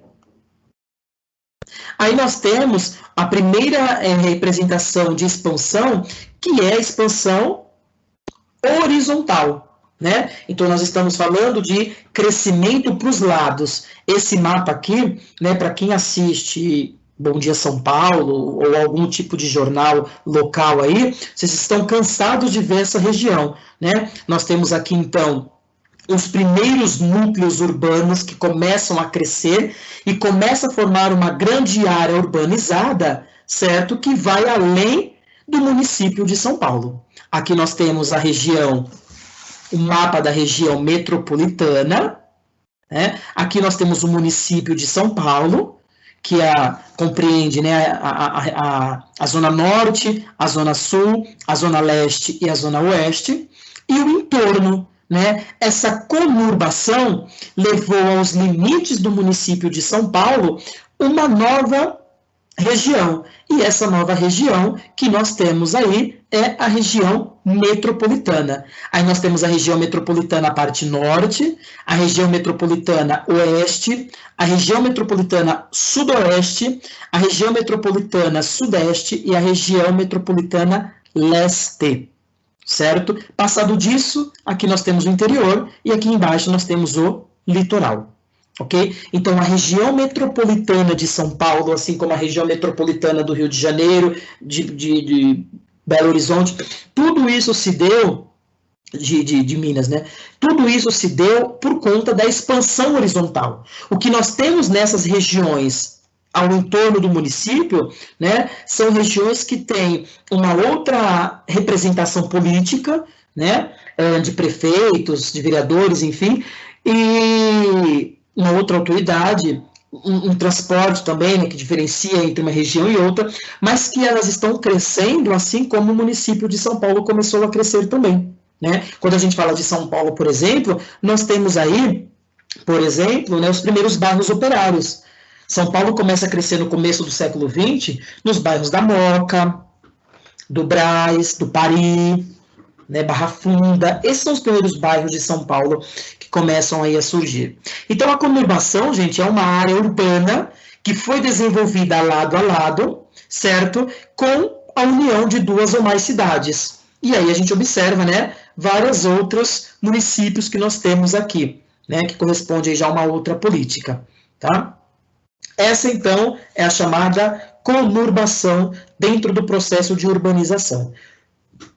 E aí nós temos outros conceitos, né, que são utilizados, talvez o mais conhecido seja a metrópole, né? E o que é a metrópole? A metrópole é onde nós temos aí um alto nível de importância e de influência, né, mundial. Então, a metrópole são cidades que dispõem de uma grande quantidade de serviços e de bens, certo? Representa, quando a gente fala organismo, é porque é a função daquele espaço, né? Tudo que acontece está em torno daquela região, que é capaz de atender às necessidades da população interna e externa. Quais são as maiores metrópoles do mundo que nós temos? São Paulo, Rio de Janeiro, Brasília, Londres, Paris, Nova York, né? São grandes cidades que têm uma grande quantidade de bens e também de serviços, que são conhecidas internacionalmente, ok? Já a megalópole é quando nós temos a junção de metrópoles, né? Essa junção a gente chama de pluripolarizadas. É como se nós tivéssemos dois polos. certo? Porém, existem alguns problemas ali, né? Por exemplo, nós temos duas megalópolis aqui bem exemplar que a gente utiliza no dia a dia. São Paulo e Rio de Janeiro. Né? São Paulo e Rio de Janeiro aqui, nós temos essa megalópole, porque a gente observa que aqui nós temos duas metrópoles, a metrópole de São Paulo e a metrópole do Rio de Janeiro, que tem uma grande representação econômica mundial, uma grande representação de serviços, e as duas também estão muito próximas. Aí nós temos a Via Dutra, como principal acesso entre as duas, nós temos os voos ponte aérea, né, que são aqueles voos, cada 5 minutos, em período normal, sai um avião de Congonhas que vai, né, para o Rio de Janeiro, para Santos Dumont, que assim, é mais por conta de negócios, são empresas, tal, e entre esse meio, se vocês observarem, nós temos aqui as cidades do Vale do Paraíba, que são cidades que estão crescendo muito, né? São José dos Campos tem crescido bastante dentro de São Paulo, Guarulhos tem crescido bastante dentro do estado. Então, essas regiões aqui, ó, que a gente vai atravessando, são cidades que estão a cada vez mais crescendo. Né? São José dos Campos hoje já abriga, por exemplo, polos de indústrias que estão saindo de São Paulo. Hoje, o que as indústrias estão fazendo, né? Eles estão, ao invés de se concentrar muito em São Paulo, eles estão utilizando a tática da desconcentração. Então, são empresas que estão saindo de São Paulo e indo para Olímpia, São José dos Campos, Campinas, Jundiaí, né? E ali eles estão também buscando uma população, levando, né, investimento, emprego para aquela área, para poder ajudar com o crescimento econômico daquela região. Tá? Lá nos Estados Unidos a gente também tem esse exemplo, né, que é Boswash. Boswash são duas metrópoles, Boston e Washington, certo? Que representa também uma megalópole, a megalópole americana. Nós temos Tóquio e Fukuoka, que são duas cidades também japonesas, duas metrópoles também japonesas. Temos a Europa Ocidental. Quando a gente fala de Europa Ocidental, são várias capitais ali, né, que estão muito próximas. Roma, Berlim, Londres, Paris, são metrópoles ali, né, que estão muito próximas também umas da outra, e a Europa Ocidental já estão mais juntos também em questão territorial. Então, esse é o conceito de megalópole, é quando nós temos duas ou mais metrópoles juntas e a junção delas forma um polo de desenvolvimento econômico para o mundo, ok? Aí depois nós temos a megacidade, né, as megacidades, onde nós temos aglomerações urbanas acima de 10 milhões de habitantes, tá? As megacidades, então, que nós temos estão aqui, como como Tóquio no Japão, como Nova Delhi, como Xangai. E aí, assim, a China é o país mais populoso do mundo, né? A China tem 1 trilhão e 400... Não, aí eu tô falando de dinheiro. A China tem... Nossa, vi isso semana passada na aula. 1 bilhão e 400 milhões de habitantes, né? 1 trilhão é o PIB. Só que a China, né, nem todas as cidades dela têm uma concentração de mais de 10 milhões, como Xangai, né? E Berlim, capital, né? Aí nós temos Tóquio, que é uma cidade pequena, Nova Delhi, Xangai, e aqui nós temos dados também que já até está desatualizado, né? Que foi de 2014, mas São Paulo entra aqui também, ó. No Brasil nós temos São Paulo, né, com mais de 20 milhões de habitantes, enfim, isso é considerado o conceito de megacidades, tá? E para fechar, nós temos aí as cidades globais. Cidades globais, gente, são aquelas cidades que têm aí mundialmente uma questão econômica envolvida, uma questão política, bolsa de valores, onde uma influencia a outra. Por exemplo, São Paulo, que está ligado com Nova York, que está ligado com a bolsa de Londres, com Tóquio. Então, são essas cidades aí que têm uma conexão de serviços, né, uma concentração econômica muito grande. Né? As cidades globais nós temos as grandes, que são chamadas de alfa, as médias, que são chamadas de beta, e as pequenas, que são chamadas de gama. Se vocês observarem, a maioria das capitais são cidades globais, mas aí nós temos as de alto desenvolvimento, médio desenvolvimento e baixo desenvolvimento, né? São Paulo, por exemplo, é alto desenvolvimento. Algumas Estados Unidos, como Washington, Nova York aqui, alto desenvolvimento, né? Cidade do México, alto desenvolvimento. As outras da América Latina são de médio desenvolvimento. As da África já são de baixo desenvolvimento. Mas são cidades que estão interligadas, tá? E que também apresenta aí uma variedade de serviços a qual ela dispõe. Quando a gente fala também, né, de metrópole ou de megalópole, a gente tem alguns problemas. E esses problemas, muitas das vezes, é o crescimento desordenado, a segregação do espaço, né? A segregação é quando aquele espaço só tem aquela classe social. O pobre não consegue morar, né? Por exemplo, quem tem aí até 3 salários mínimos não tem condições de estar dentro daquele espaço. Então, aquele espaço torna-se alvo de um público específico, de uma condição que tem uma condição financeira específica. Isso é a segregação socioespacial. Isso torna o que nós chamamos de inchaço urbano dentro das periferias, né? Em São Paulo, muitas favelas, no Rio de Janeiro, principalmente, só que no Rio de Janeiro são em cima dos morros, que é para onde a população foi, achou um local, né, para poder construir as suas moradias a partir dos anos 50, principalmente. Isso gera o desemprego, né? E também o que nós chamamos de desmetropolização. Quando a gente fala de São Paulo, por exemplo, a gente tem o maior exemplo que é, né, a concentração da comunidade em Paraisópolis. Assim como no Rio de Janeiro, nós temos Rocinha. E aí, gente, para finalizar, nós temos o último processo aqui. O último processo é o processo de gentrificação. Gentrificação, né? Mudança no perfil da sociedade do espaço geográfico.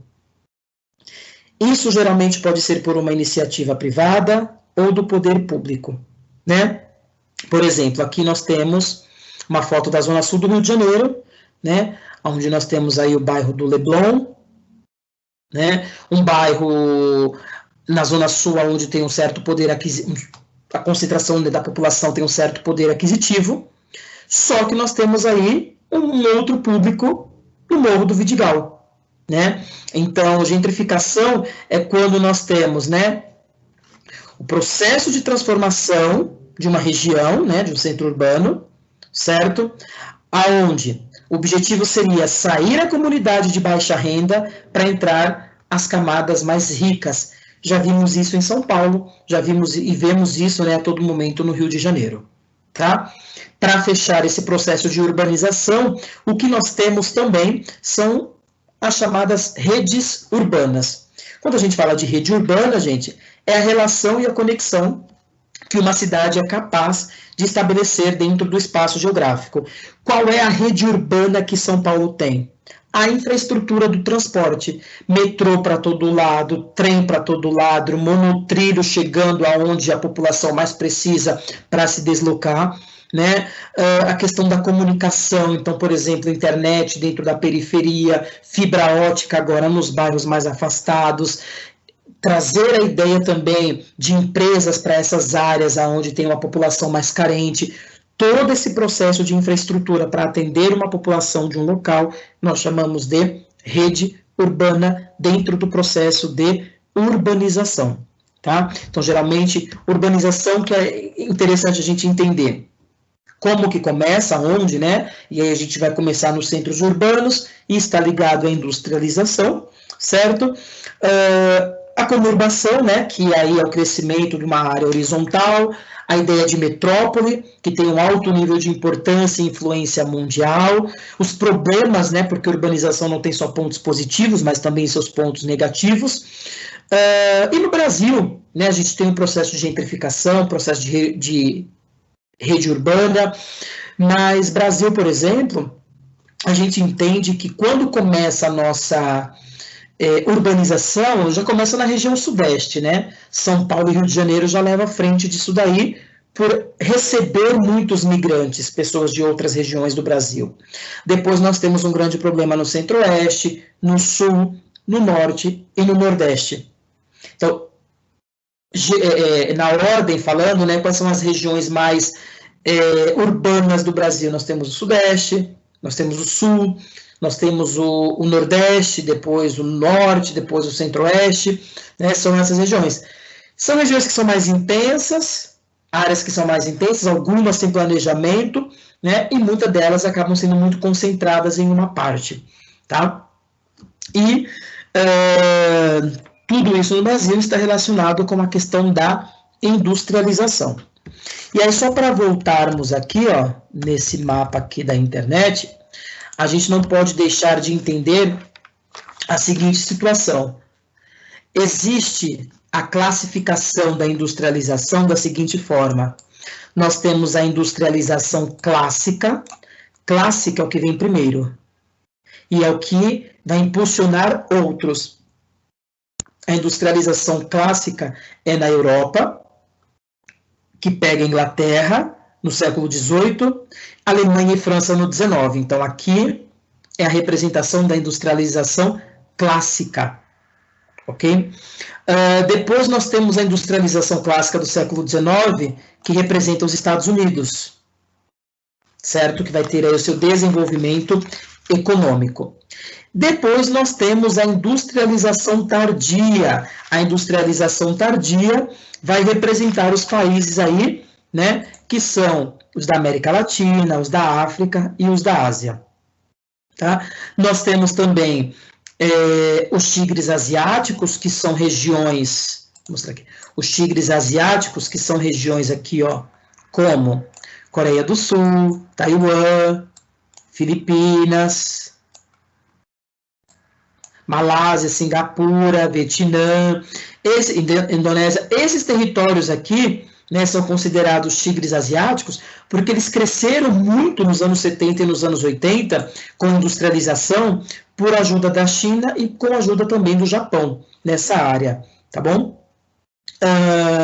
E a questão também aí dos BRICS, né, como eu já falei para vocês, que são países, economias em desenvolvimento, que tem uma grande economia em destaque, uma grande população, o território ele é vasto também, tem uma economia dinâmica, né, vários setores, o mercado interno em expansão, como o Brasil, né, uma grande disponibilidade de matéria-prima e de recursos naturais, mas que também tem uma grande desigualdade regional, tá bom?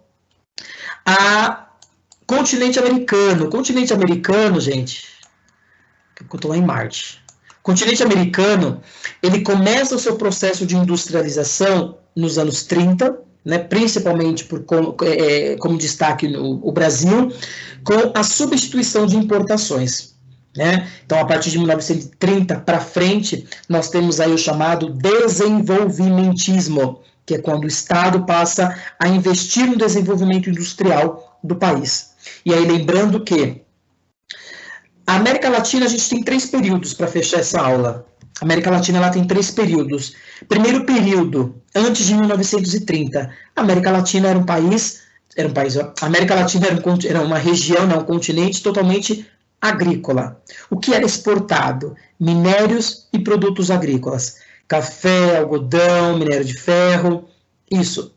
Na década de 30 para frente, até os anos 80, chega a industrialização. E a industrialização, falando de Brasil, que nós temos, é a industrialização estatal, controlada pelo Estado. Aí nós temos Getúlio Vargas, que começa, depois os outros presidentes que dão continuidade, como Juscelino Kubitschek, e os presidentes da ditadura militar do Brasil, certo? Aonde há a intervenção do Estado na economia. Esse é o tipo de liberalismo dos anos 30 aos anos 80. Quando chega nos anos 80, lá nos Estados Unidos, lá na Inglaterra, existe uma política de afastar o Estado da economia. o afastamento do Estado na economia, que é o que nós entendemos como privatização, é conhecido como neoliberalismo. É um novo tipo de liberalismo econômico.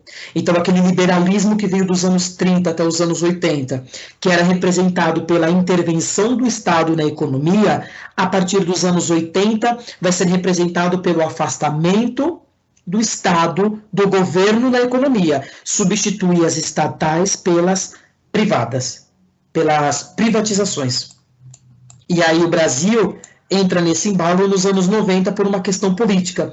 Nos anos 80 o Brasil está deixando o regime militar, aí nós temos um presidente civil, mas indicado por militares, aí o Brasil tem uma nova Constituição em 88, e a partir de 89 o Brasil já tem eleição direta para presidente, e nos anos 90 nós temos então o início da privatização, começando com Fernando Collor de Mello e depois passando para o Fernando Henrique Cardoso, que são os presidentes da década de 90. E aí o que nós temos? Né? A Vale do Rio Doce, que foi deixada do Getúlio Vargas, privatizada, a Embratel, a Eletrobras, né? E aí vem várias outras empresas que foram criadas lá atrás com o objetivo de deixar de ser do Estado e passa para a mão do capital privado. Então, elas são aí privatizadas. Então, esse é o cenário, né, dos períodos que o Brasil tem aí a sua indústria de acordo com o que está acontecendo no mundo. Então, é sempre bom comparar. Quando a gente vai entender um pouco o Brasil, a gente tem que entender também o que está acontecendo no mundo, tá? Países de pequena industrialização, mas que são mais complexos e desenvolvidos na América. Brasil, México e Argentina. Esses se destacam aí na América Latina, tá? Países que têm industrialização intermediários, Chile, Venezuela e Colômbia. Os demais países, baixo nível de industrialização. Dependem mais dos vizinhos do que deles mesmos. E aí isso gera aquela questão da balança comercial, né? Você importa mais e não tem o que exportar. Como que fica a questão econômica desse país? Tá bom? Na África, nós temos ali, né, países também de médio desenvolvimento, onde nós temos mais ali a questão agrícola e a questão de extração de minerais, tá? Aqui na região da África. E, se formos falar de Ásia, nós temos China, segunda potência mundial, né? Essa região aqui da China é a região mais industrializada, ó, próximo do litoral, né, onde torna a China a segunda maior economia de mercado, depois dos Estados Unidos, e temos a Índia, né? A Índia tem crescido bastante nos últimos anos. A Índia tem aí a maior indústria cinematográfica, né, de Mumbai, que é a chamada Bollywood da Ásia, né? A Índia tem ali agropecuária, nós temos ali empresas estrangeiras também buscando mão de obra barata instaladas dentro do território, uma grande concentração de call center. Então, mesmo tendo sido um país aí colonizado pela Inglaterra, ela tem um grande desenvolvimento nos últimos anos e também faz parte do BRICS, né? Então, nós temos aí, e outra coisa, né? Para fecharmos agora a aula, BRICS, Índia e China falam muito mais do que Brasil, Rússia e África do Sul junto, tá? Então, os BRICS, que são 5 países emergentes aí, que têm aquelas características, né, economia em desenvolvimento, grande população, a Índia e a China estão à frente aí dos 5. Então, num futuro aí, pós-pandemia, sei lá, como que pode caminhar o cenário da humanidade do ponto de vista econômico, pode até ter um rompimento aí, né, e temos só a IC, né, Índia e China, mas isso né, não é nada concreto ainda, né? Nós estamos num mundo instável, tudo muda a qualquer momento, principalmente depois desse cenário de pandemia, tá? Então, gente, eu encerro por aqui, né, essa primeira parte da aula de hoje, aonde nós falamos um pouco da organização do espaço geográfico nacional e mundial, o processo de industrialização nos países desenvolvidos e subdesenvolvidos partindo da Revolução Industrial, a DIT, a Divisão Internacional do Trabalho, os países capitalistas desenvolvidos, a dependência econômica e os países subdesenvolvidos, a questão da urbanização e da industrialização, a questão do crescimento das cidades, né, priorizando aí as megalópolis e as metrópoles, processo migratório, que está ligado à Revolução Industrial e à urbanização, e a relação campo-cidade, que faz parte do processo migratório, que faz parte da urbanização, que é uma consequência da Revolução Industrial. Ok? Certinho? Ok. Perfeito, professor. Obrigada. Ok. Muito obrigada. Tem pergunta aqui no chat, professor. Tinha umas perguntas no chat. Tem aqui da Eugênia. Professor, e quando o processo é inverso, as pessoas de alta renda perdem o seu poder e vai morar em camadas populares, chamamos de gentrificação também? Estava aqui no chat? Isso, às 21h27. Volta a que horas? 21h27. 21h27. Foi agora, tá recente. Achei um pouco confuso para mim. Esse. Eu não entendi a pergunta que você... Aqui. Quando o processo é inverso, as pessoas de alta renda perdem o seu poder e vai morar em camadas populares. Quando você perde a sua fonte de renda, você acaba fazendo parte, vamos dizer assim, de um outro perfil social. Quando você faz parte de um outro perfil social, você vai se enquadrar dentro daquela realidade.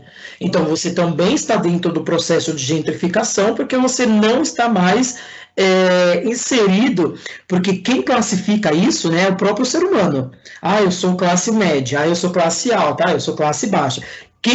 Não tem nenhum lugar do mundo que determina isso, né? São as pessoas mesmas que foram se classificando. Então, muitas das vezes, como aquele exemplo que nós vimos, o custo de vida é muito alto, aumenta-se os produtos ali de consumo diário, aonde só quem tem acesso são aquele público ali que é segregado, que é separado. Entendeu? Então, no Rio de Janeiro, isso é muito visível, se vocês conhecem ou não. A gente tem a beira-mar ali, uma orla imensa de prédios e hotéis bonitos, né, que é Copacabana, e por trás daquilo dali nós temos uma imensa formação de morros e de pessoas ali atrás, que é uma sociedade carente. Certo? Então, a desigualdade regional, quando a gente fala de determinadas cidades, como as cidades globais, como essas metrópoles, como essas megalópolis, é muito evidente, né? São Paulo, o centro de São Paulo que nós temos ali, né? Se a gente andar ali, a gente observa que tem ao mesmo tempo que nós temos prédios luxuosos, existe uma desigualdade muito grande, né? Ultimamente o governo fez ali um plano, moradias populares e tudo mais para poder atender, mas a desigualdade regional dentro do nosso território é muito grande. Depois eu vou mandar um link para vocês aqui de um documentário que está no YouTube que chama Entre Rios. É um documentário de 20 minutos, fala da urbanização de São Paulo. Se vocês puderem assistir esse documentário, eu trabalho ele nas minhas aulas, tá? Fala como que os prefeitos de São Paulo, nos anos 20, nos anos 30, com a pressa de transformar São Paulo numa rede urbanizada, né, eles vão aterrar os rios, ali na região do Anhangabaú, do Parque Dom Pedro, que é uma região que hoje, quando chove, a água não tem para onde correr, aquilo vira um lago, né? E a questão assim das marginais, que são as duas principais, pega Tietê e a Pinheiros, né, como principal ponto de deslocamento das áreas mais afastadas para o centro, e aí vocês vão ver que o processo de urbanização que eles querem fazer no centro de São Paulo é como foi feito na Europa, só que precisava de um preparo, precisava de uma estrutura maior, e não teve isso. Nós pulamos etapas, né, e aquela região sofre com isso até hoje. Então, coloca lá no YouTube, Entre Rios, Urbanização de São Paulo, é 20 minutos. Ajuda vocês a entenderem também, né, como que São Paulo foi urbanizada às pressas pelos prefeitos, comparando-se às cidades europeias, tá?